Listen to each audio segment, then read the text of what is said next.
Buenos días, presidente. Denise Mendoza, de Canal 11. ¿Qué opina de este ultimátum que impuso un juez federal de 5 días para iniciar la vacunación a menores de 12 a 17 años, independientemente de su condición? Y si no se hace esta vacunación, interpondrá una denuncia ante la Fiscalía. ¿Qué opina de esto? Pues que vamos a cumplir con lo que están resolviendo los jueces, pero todavía no son resoluciones definitivas. Aquí el secretario de Gobernación, que es abogado, nos puede explicar qué efectos tienen estos amparos. Sí hay algo que yo quiero decir, que es esencial y que sostienen los médicos, científicos, los responsables de toda la estrategia de salud pública. Tenemos que cuidar que lo privado, lo particular, no se ponga por encima de lo público. Lo personal, por legal, por legítimo que sea, no puede estar por encima del interés general, del interés de la colectividad, del interés de todo el pueblo. Entonces, el plan de vacunación se llevó a cabo y se sigue aplicando a partir de ese principio de igualdad y de atención a todos, para que no sea lo individual lo que prevalezca, sino lo público, el interés público, más que ningún otro interés, repito, por legal y legítimo que sea. Siempre tenemos que pensar en el interés público. Esa es nuestra responsabilidad como autoridades. El gobierno no puede ser faccioso. El gobierno es de todos, de ricos, de pobres, de todos los ciudadanos. Y se debe de proteger a todos. Los jueces tienen que proteger a ricos y a pobres. Y uno de los problemas que se acrecentó con el modelo neoliberal o neoporfirista es que los jueces se dedicaron a proteger a los potentados y no se protege a la mayoría del pueblo. Acaban de resolver, por ejemplo, en la Suprema Corte de Justicia, que no se considere delito grave la defraudación fiscal, la elaboración de facturas falsas, todo esto que se implementó, que se impuso, desde luego con la complicidad de funcionarios, con el contubernio de autoridades, de las llamadas factureras. Y lamento mucho que el presidente de la Suprema Corte, al que estimo de verdad y lo respeto, haya dicho que esto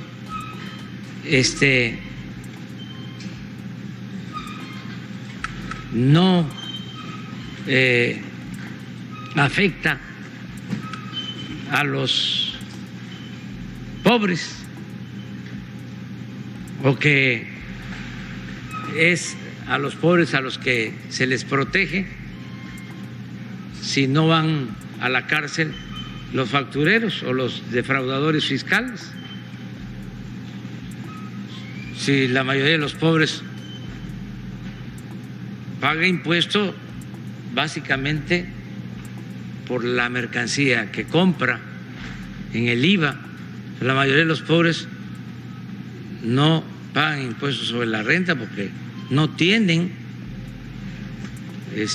utilidad, no tienen ganancia. Además, el 99% de los delitos fiscales tienen que ver con la gente de arriba. 99% de los juicios.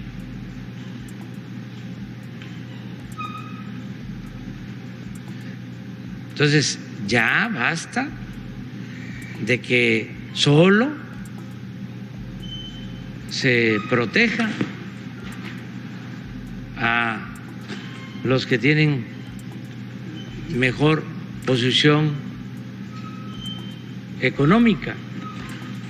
La justicia tiene que ser para todos. Incluso no puede haber trato igual entre desiguales. Hay que darle más justicia al que tiene menos. Entonces, en el caso de los amparos, desde luego que nosotros vamos a respetar todos los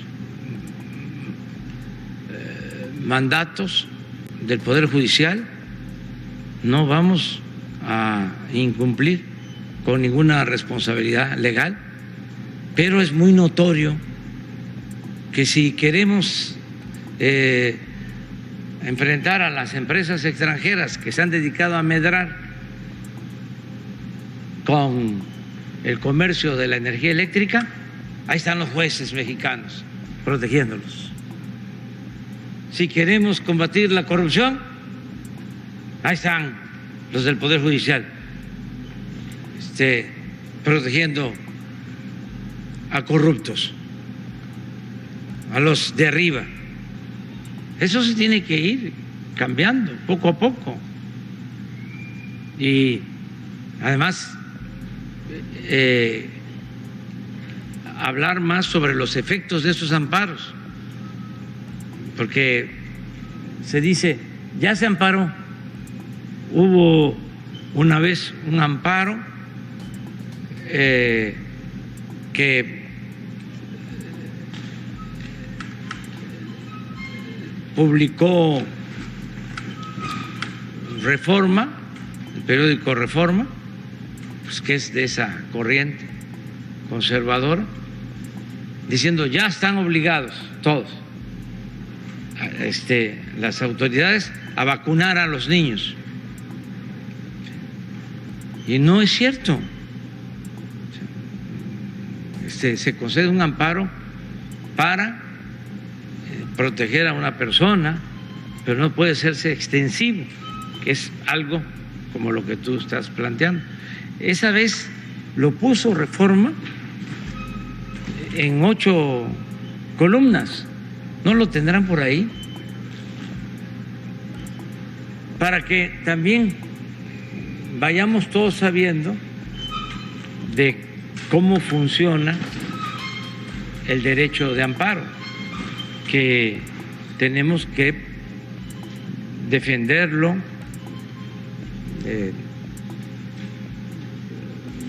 hacerlo valer, pero al mismo tiempo entender que quienes tienen para recurrir a los amparos, pues son los de arriba. Ahí andan los abogados, estos que cobran por hora,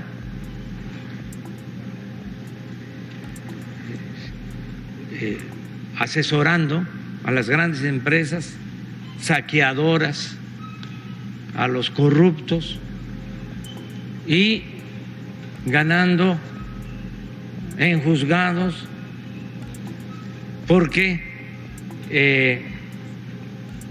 tienen mucho influyentismo, pero además porque los jueces y los magistrados y todavía muchos ministros tienen esa concepción conservadora de antes.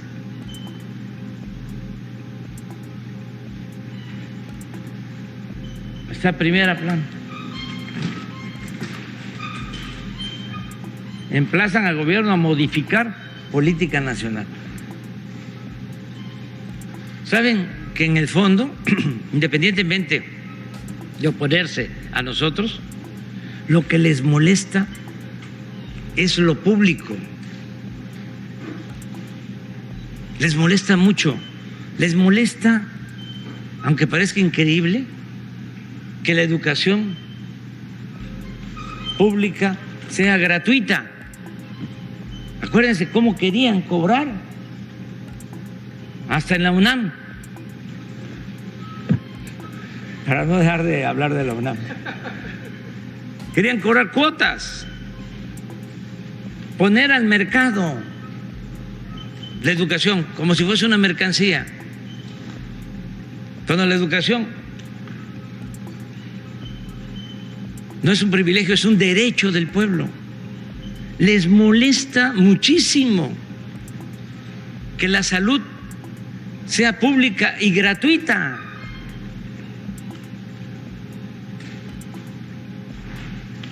Estaban tan mal acostumbrados de que cuando dijimos que se iban a ampliar las becas para tener más especialistas, porque no tenemos los médicos que se necesitan, ni los especialistas que necesita el país, por esa política absurda, injusta, de rechazar a los jóvenes que querían estudiar medicina, con la mentira de que no pasaban el examen de admisión, cuando lo que sucedía es que no había espacios suficientes. ¿Y a qué nos llevó eso? Pues a un déficit de médicos, de especialistas. Entonces decidimos, vamos a ampliar las becas para que tengamos especialistas. Bueno, hubo una asociación de médicos, especialistas, que protestó, aunque parece increíble, porque todo debía dejarse al mercado, todo tenía que privatizarse y lo público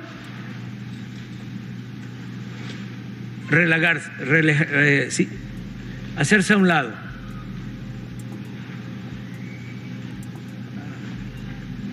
Esa era la política, relegar lo público, lo que tiene que ver con lo general. Ahora ya no, ahora nos importa mucho, pero no ha cambiado el Poder Judicial, sigue lo mismo. Eso que hicieron, imagínense, todo un esfuerzo para que los defraudadores, en todos los estados hay ejemplos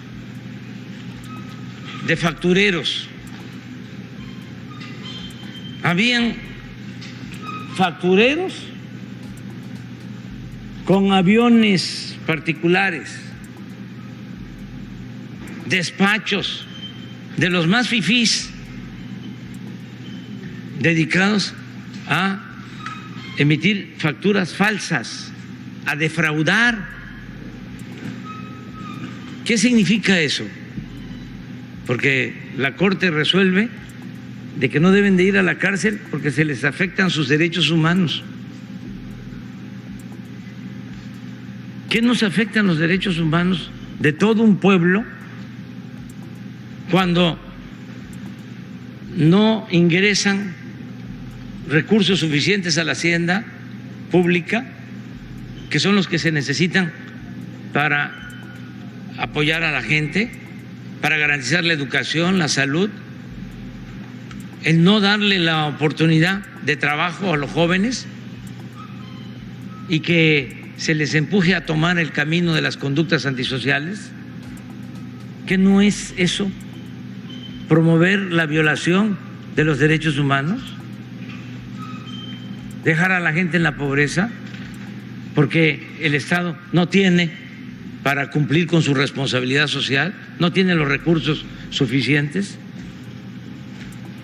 Entonces, esos son temas que deben de ser debatidos profundamente.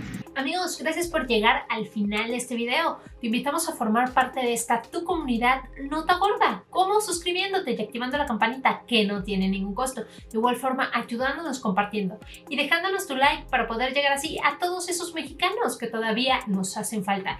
Y ahora sí, nos vemos en la próxima.